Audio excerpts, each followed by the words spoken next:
పూలవరం అనే గ్రామంలో జానకమ్మ, వీరభద్రం అనే ఇద్దరు దంపతులు ఉంటారు.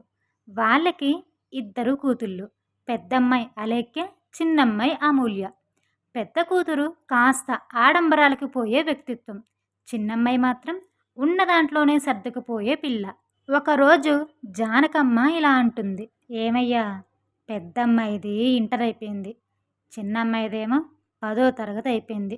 ఏదో మనకున్న దాంట్లో మన స్తోమతకి తగ్గట్టు బాగానే చదివిచ్చాం కదా.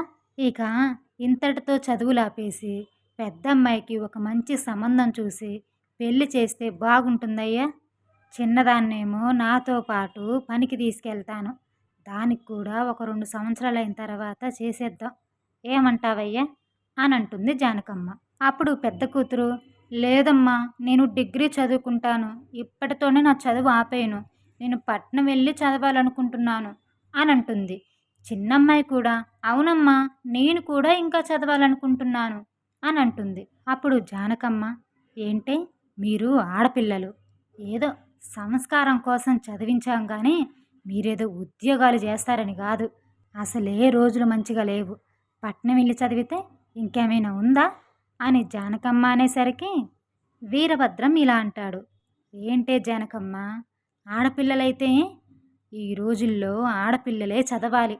వాళ్ళ కాళ్ళ మీద వాళ్ళు నిలబడాలి. రేపు పొద్దున వాళ్ళకొచ్చే భర్తలు మంచివాళ్ళు కాకపోయినా ఒకరి కోసం ఎదురు చూడకుండా వాళ్ళ కాళ్ళ మీద వాళ్ళు నిలబడతారు. అయినా కూటికి గతి లేనోళ్ళే ఇయ్యాల రేపు పిల్లల్ని డిగ్రీ వరకు చదివిస్తున్నారు. కొద్దో గొప్ప పొలం ఉన్నోళ్ళం మనం చదివించలేమా అని అంటాడు. అప్పుడు జానకమ్మ, అది కాదయ్యా, పొలం మీద వచ్చిన డబ్బులన్నీ వీళ్ళ చదువులకే ఖర్చు పెడితే మరి వీళ్ళు పెళ్ళి ఎలా చేయాలి మనం? వీళ్ళకి పెళ్లి చేసేయాలకి మన దగ్గర కొద్దో గొప్ప డబ్బుంటే బయట వడ్డీకి తీసుకురావాల్సిన అవసరం ఉండదయ్యా. ఇవన్నీ ఆలోచించుకునే నేను చెప్తున్నాను అని జానకమ్మ అంటుంది. అప్పుడు సంగతి అప్పుడు చూద్దాంలేవే, ఇప్పుడైతే మన పిల్లల్ని చదివిద్దాం. అవసరమైతే ఉన్న పొలాన్ని చెరొక ఎకరం ఇచ్చి పెళ్లి చేద్దాం అని అంటాడు. ఉన్న 2 ఎకరాలు వాళ్ళకే ఇస్తే మనకెలాగయ్యా అని జానకమ్మ అనేసరికి అలేఖ్య, అమూల్య ఇలా అంటారు. అమ్మా, నువ్వేం బాధపడకు.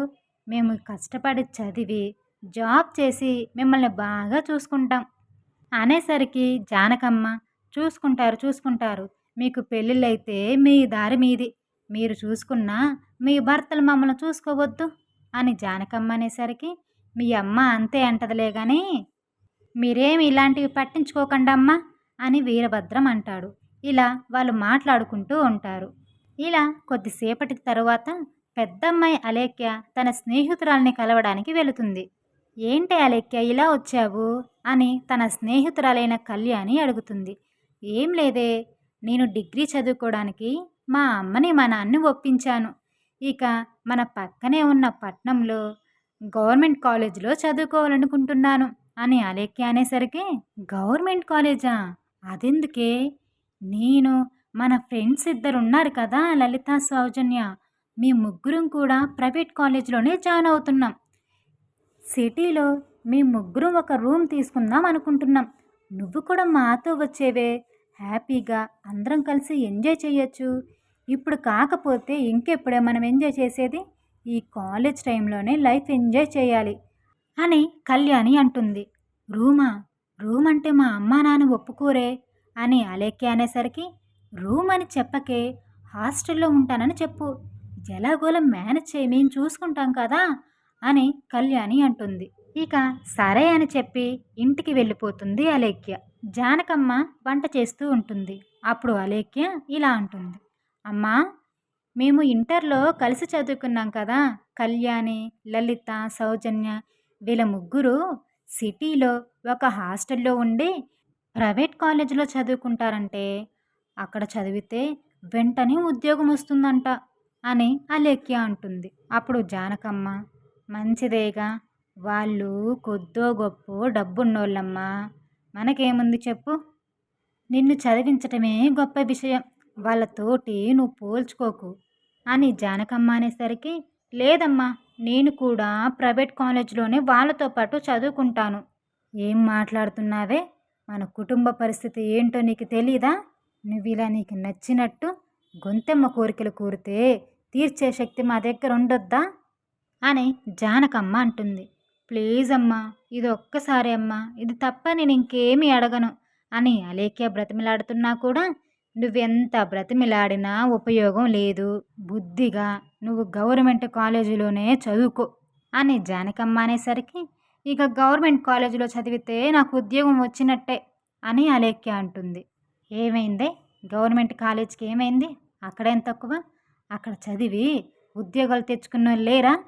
మనకి శ్రద్ధ ఉండాలి కానీ ఎక్కడ చదివితే ఏముందే? మేము చెప్పినట్టు నువ్వు నోరు మూసుకొని గవర్నమెంట్ కాలేజీలోనే చదువు అని జానకమ్మ అనేసరికి నువ్వెప్పుడింతే, నేను చెప్పిన మాటే వినవు అని అలిగి అలేఖ్య తన రూంలోకి వెళ్ళిపోతుంది. ఇది ఇలా ఉండగా మరోవైపు పొలం దగ్గర వీరభద్రం తన స్నేహితుడైన రామయ్య ఇలా ఇద్దరు మాట్లాడుకుంటూ ఉంటారు. అరే వీరభద్రం, ఈసారి ఏం పంటేస్తున్నావురా అని రామయ్య అడిగితే, ఏముందిరా, ఏదేసినా అదే దిగుబడి అని అంటాడు. అది సరే గాని మన ఊర్లో ఉన్నంత వరకు పిల్లలిద్దరినీ చదివించావు, మరి చదువులైపోయాయిగా. నాకు తెలిసిన సంబంధం ఒకటి ఉంది, పెద్దమ్మాయికి ఈ ఏడు పెళ్లి చేస్తావా అని రామయ్య అడిగితే, లేదు రామయ్య, అమ్మాయికి పెళ్లి చేసే ఆలోచన లేదు, అమ్మాయి చదువుకునిద్దంట అని అంటాడు. చదువా? చదువెందుకు వీరభద్రం? ఇప్పుడు చదివించాలంటే మీ అమ్మాయిని పట్నం పంపించాలి.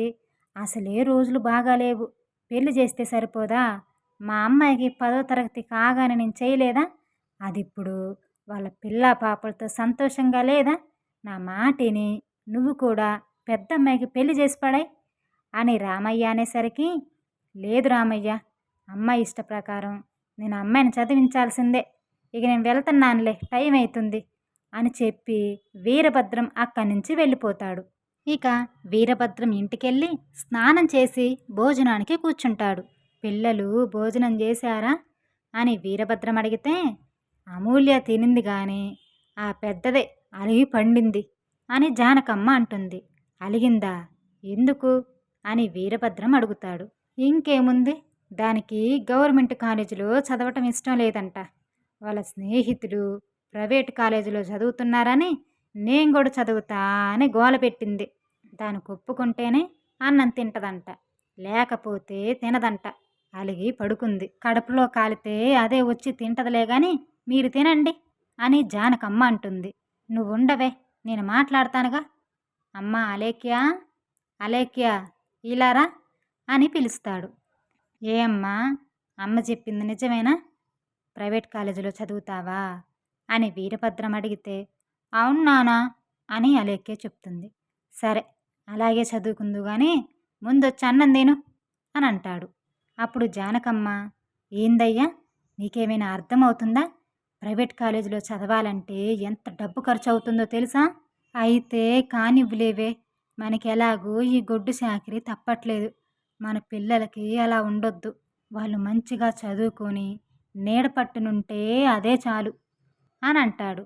నువ్వు చెప్పింది బాగానే ఉందయ్యా, కానీ మన శక్తి సరిపోవద్దు, ఈసారి పంట దిగుబడి చూస్తే అంతంత మాత్రమే ఉంది అని జానకమ్మ అనేసరికి, వాటి గురించి ఆలోచించి పిల్లల భవిష్యత్తు పాడు చేస్తే బాగుంటుందనే.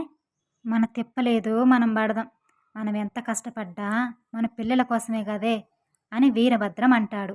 సరేలేవయ్యా, నీ ఇష్టం, ఈ కుటుంబ భారాన్ని మోసేది నువ్వు, నీకు ఇష్టమైతే నాకు మాత్రం ఏమైంది, అట్టాగే చదివిద్దాంలే అని జానకమ్మ అనేసరికి, థ్యాంక్స్ అమ్మా, థ్యాంక్స్ నానా అని చెప్పి అలేఖ్య హ్యాపీగా భోజనం చేస్తుంది.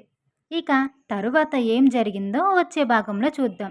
ఈ స్టోరీ మీకు ఎలా అనిపించిందో కామెంట్లో తెలియచేయండి. నచ్చితే లైక్ చేయండి, ఇంకా హైప్ కూడా ఇవ్వండి, ఇంకొంతమందికి రీచ్ అవుతుంది. ఎవరైనా మన ఛానల్ని కొత్తగా చూస్తున్నట్టయితే దయచేసి సబ్స్క్రైబ్ చేయండి. అందరికీ ధన్యవాదాలు.